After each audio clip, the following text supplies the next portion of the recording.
Hello, today I'm going to tie for you a balanced Iso Nymph. Still trying to make videos and share patterns that are unique. So as we scroll through a list of the materials, you'll notice that the thorax of this fly uses brown uni thread, 6/0, lively legs, plastic eyes that I found in a clearance bin, some rabbit fur dubbing, and a strip of turkey tail for a wing case or wing covering. So I make this fly with 2 hooks. Both are size 14 in this video, and that's the most common size I use. Here we'll start the thread. I'll talk about this a little bit. So this is something similar to a 2457, a curved caddis hook. Because this one's not actually going to pull the fish, it doesn't really matter if it's a generic brand or a one-off. Don't pay a fortune for the hook that you're going to cut the point off. So I have the thread started. I have it turned in the vise because I want this to have some curve to it. This is going to be the thorax, the head, and you can see when you put them together and you invert the hooks, and they curve a little bit each way, it gives the fly kind of a lifelike shape. I know there are a lot of wiggle nymphs out there that do something similar, but this was just something I kind of engineered and came up with here, playing around with different materials and different combination. So I have the dubbing in place. It's time to add in what's going to be the wing case. And it is kind of odd tying these in pieces like this and starting with these materials first. But we'll get that little strip of turkey tail tied in and adjust it. You'll notice that I kind of slide it. I want some of that brown to show, the mottled part. I didn't always pay attention to where the light brown and the dark brown were. And it's worth the extra few seconds to kind of line that up so to get a mottled look on a wing case. I'll trim off the excess and kind of get ready to tie in those eyes. So those eyes were a strip of molded plastic. I have a couple different sizes and more than one color. And like I said, they were in a clearance bin. And I don't think I paid $1 a piece for the strip, but it's kind of cool. You could use monofilament eyes here, probably bead chain or lead eyes if you wanted to. You could also add a little lead here to add some weight to the front, make this thing balance a little better. So here I kind of grabbed those in the tweezers just to show you tying them in. Otherwise, you'd get a great look at my thumb as I cover everything up and try to hold that in place and get a couple of wraps across it. So we'll crisscross the eyes in both directions and then kind of take a wrap or two to save our work, make sure they're in the right place. And then I'm adjusting the hook in the vise to add in the lively legs, give myself a better attitude as I put those in and finish this thorax. So I've tried several methods of tying these in. Trapping them down with a thumb or a thumbnail seems to work about as good as anything else. That little bit of dubbing underneath helps me. It seems to hold things in place. I tried doing this to just a bare hook like you see in some videos, but I like the dubbing underneath. And it really only takes a couple of wraps here. We're going to keep wrapping with dubbing, so there'll be plenty of thread and plenty of tension to hold everything in place. And then the wing case and whatnot will be folded back over, so they're not going to go anywhere. They're not going to pull out. So we trim the ends off. You see we trim and save that back set of legs for the other fly, the other video that I made and put out there. I think I called it the F-15. Those I just couldn't bear to throw those away, so I saved them until I get a few and then tie some of those more triangular shaped clinger type nymphs. You can look that up. It's in another video. So here we'll use, this is just rabbit dubbing. It's easy to dub. It's going to soak up some water. This fly is supposed to sink.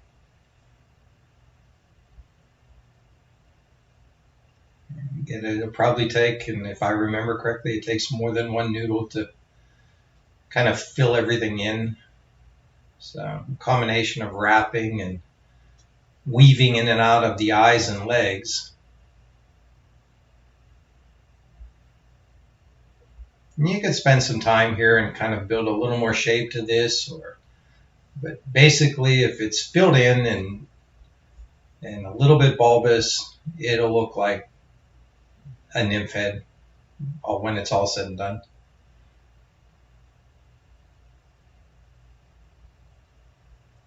So we'll add a little more dubbing.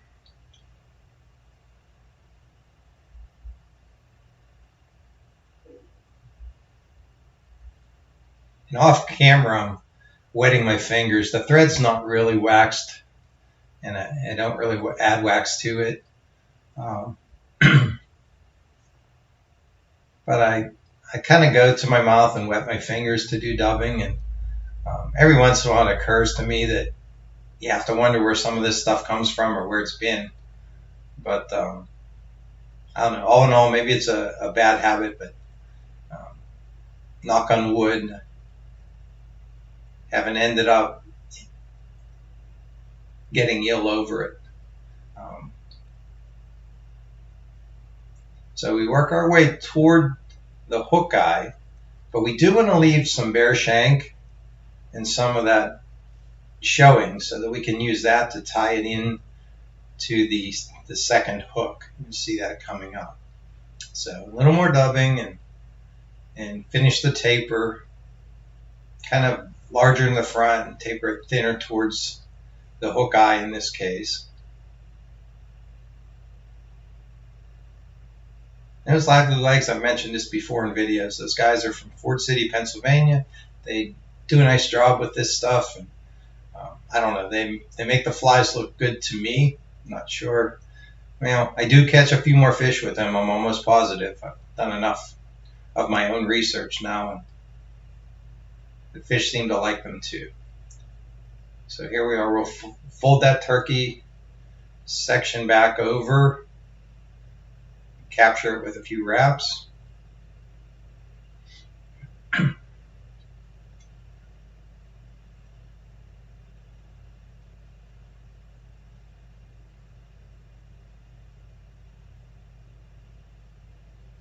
And snip off the waist, and we can finish things up here.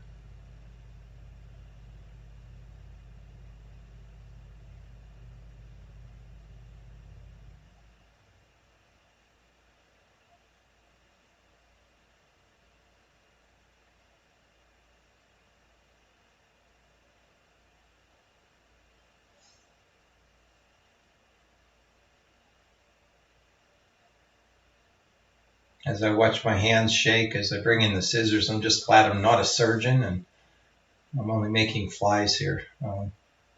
Maybe one too many coffees this morning before I set out to make this video. Here I'm using UV resin. To be honest, I'm not sure you really need to build this up like you do on some flies with the resin. I think that a good head cement would be fine. It would soak in, and a couple of coats of head cement would be great. You're going to set this piece aside, and it would give it plenty of time for head cement to dry. But again, I was kind of working methodically through this and wanted to get everything done as I went. So I went ahead and used the resin. So this resin, I think, was clear cured goo, which is a bit of a tongue twister, but I ordered a small bottle of that to get started back in the day. I've since switched to, I think I use Loon for the most part, but I'll mention a little tip here. I'm glad that autofocus on the camera is really showing you my thumb here, but I'll give you a little tip here. There are these little pens out there that you can get. They're probably made in China or imported or something, but you can get them for about $3 a piece, and they have a built-in light for curing the resin. And what I found was I was spending money on resin and money on lights and everything else experimenting, but you get 3 or 4 of those. Those little lights cure almost any kind of glue that you get out there. So I've been doing that instead of replacing my bench light. So here we are. This piece is essentially done. We'll set it aside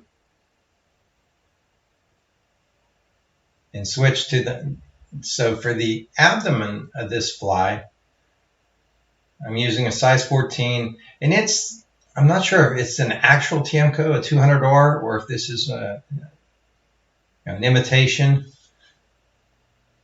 But, and that's because I dumped them all into a little container with compartments and went to town. So the back half of this is essentially a Pheasant Tail nymph, except I do substitute Coq de Leon for a tail. And, but otherwise it's some Pheasant Tail, and it's counter ribbed with the copper wire and so on. Again, I have it tilted down in the vise. I want to make sure that I get enough of the bend of the hook in this fly to kind of give it that profile, that curvy profile that I was kind of going for.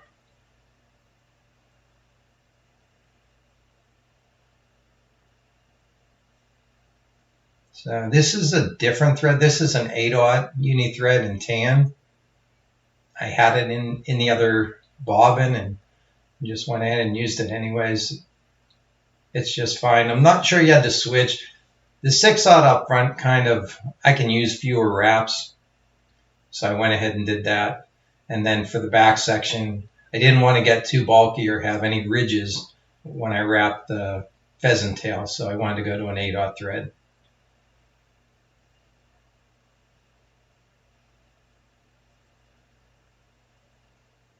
So the tails are in and the curve down, which is going to be up when the fly is finished and fished.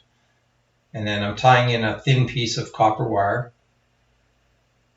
And I let it wrap around. It's going to get covered up there, but I want to keep it on my side of the hook because I'm going to counter wrap that wire. And the first wrap of the wire will go under the hook and won't disrupt the tails or kind of fall off the back of the body. And here I use about 6 strands of Pheasant Tail. This Pheasant Tail is a little on the thin side. I've had better Pheasant Tails than this, but it was the one. And you can change colors here, darker, lighter. And again, I think if you pay attention to how some of the barring and the feather is, you could create an effect as well. I noticed when the fly's finished, this one has kind of a lighter colored butt section, and as you move toward the middle, it changes colors, and then darker toward the front. I think that's typical of Pheasant Tail, but if you pay attention to color. And here, just giving you a few extra wraps to kind of smooth things out, make sure there are no grooves or bumps, and we'll add in a 1/2 inch or 2 to kind of lock things off so it doesn't all come undone while we wrap the Pheasant Tail. Okay, so adjusted the hook in the vise a little bit. We're going to use the rotary function on the vise. Since we're wrapping Pheasant Tail, I'm going to put a little super glue underneath. Typically I do that. I had some brush on super glue, but in my haste, the new bottle of super glue I got, and I bought Loctite. I think some super glues are more prone to, or not so waterproof as others.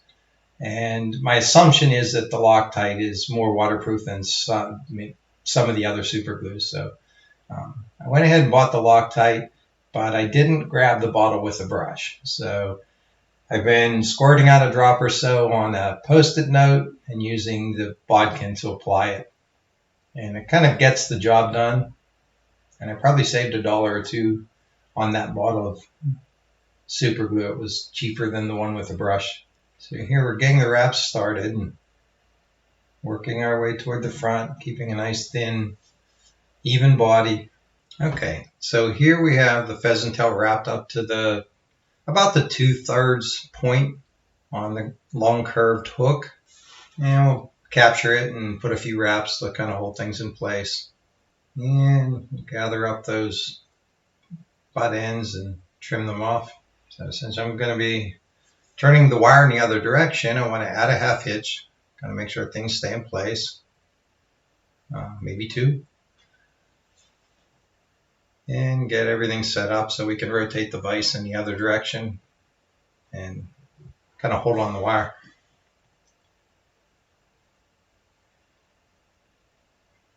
Again, here I think the autofocus does a nice job of recognizing my fingers.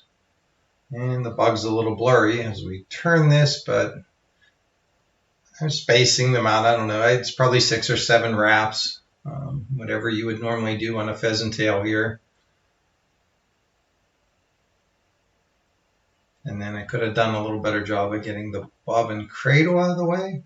But so here I take a wrap around the wire in the other direction to change the direction of my thread. Wrap back over it a little bit. Another trip around the wire to change back to the standard direction. And I'll helicopter the wire off of there. And give it another wrap or two just to hold things in place. In this case, we'll add in a whip finish. This is a pretty solid stopping point. We don't want anything to come undone now. And okay, so we're setting the vise. And here I'm putting a little super glue on the shank of the hook. We're going to tie in another hook, and it's going to kind of hang out there like the head of this fly. And I see folks do a couple of wraps at a time and then wrap over top. I think a good thread base, and actually with some super glue soaked in, will really adhere to the hook better than some of the other methods. We don't really want the head spinning around. If it went around a little bit, probably would just enhance the bendy, the curvy part of this, the curvy look of this fly. But we don't want it actually rotating on the hook here. So I put 2 crosshand wraps on that to kind of hold it in place. Just behind the eye of the thorax section, the other hook that we tied. A few more wraps to hold it in place. The super glue that's underneath is helping at this point already. I'm going to add some more.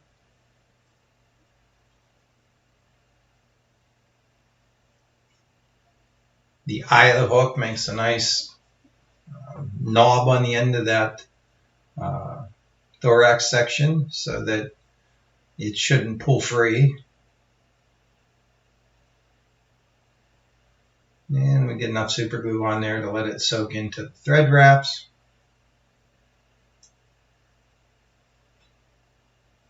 And add a few more wraps of thread on top. I think as you're adding the thread, it helps to set the super glue. So again, we won't be pulling by this. It's just tied on. But we don't want it moving around either. So now I left that hook intact until we got to this point because it's an extra handle when you go to put that thorax in place. Careful you don't snip this off too short. And careful you put that little section of hook somewhere where you're not going to step on it. I dropped it into my waste bin behind the vise there. So, and I like to add a little drop of super glue here on the end. You could have added it in earlier, I suppose, but my hope is that it soaks into those thread wraps, that little ball thread where we ended the thread when we started this thorax on the other hook, on this hook. So now here I like to add a band of kind of cream colored dubbing. I don't know, some of this stuff is just superstition. I feel like it's not necessarily a hot spot, but it gives, it breaks up the look of the fly a little bit. So I add a band of cream colored dubbing.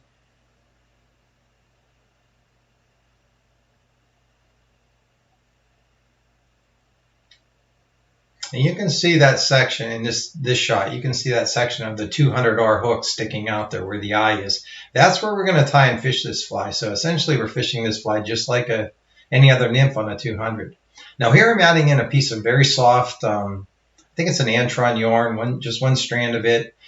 This is a little thing I stole off of Kelly Gallup. He talked about putting some kind of dubbing enhancers or buzz on the hook that looks like gills or that the fish kind of focus on. I started doing it and I started catching fish. So thank you, Kelly. I kind of stole this, and I hope I don't owe you any royalties for this. So here I went back to the darker rabbit dubbing that I did the thorax with to kind of finish things off. We'll make a little noodle on the thread. And the whole idea of this fly, and I should have mentioned it sooner, but while I'm wrapping the dubbing, I'll say it here. That hook, it's sticking out where it is.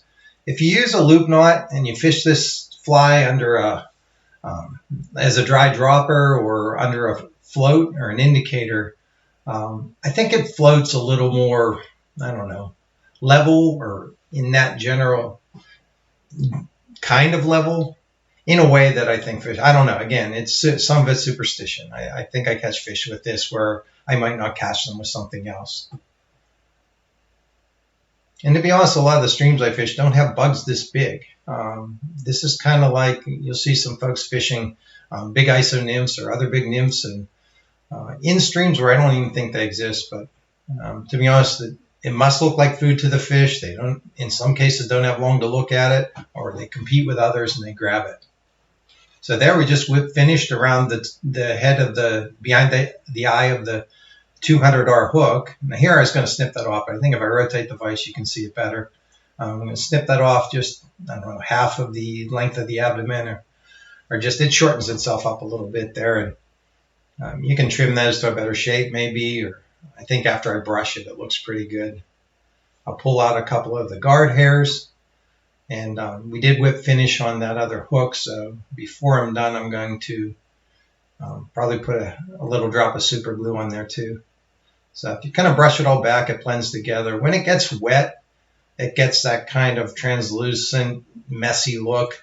And to be honest, I don't know if they're taking this sometimes for an emerger, sometimes for two nymphs holding on to each other. Who knows? But I don't know. It looked pretty cool to me. Like I said, I like to experiment, put some of that ancient engineering degree to work here, and just have a little fun at the vise.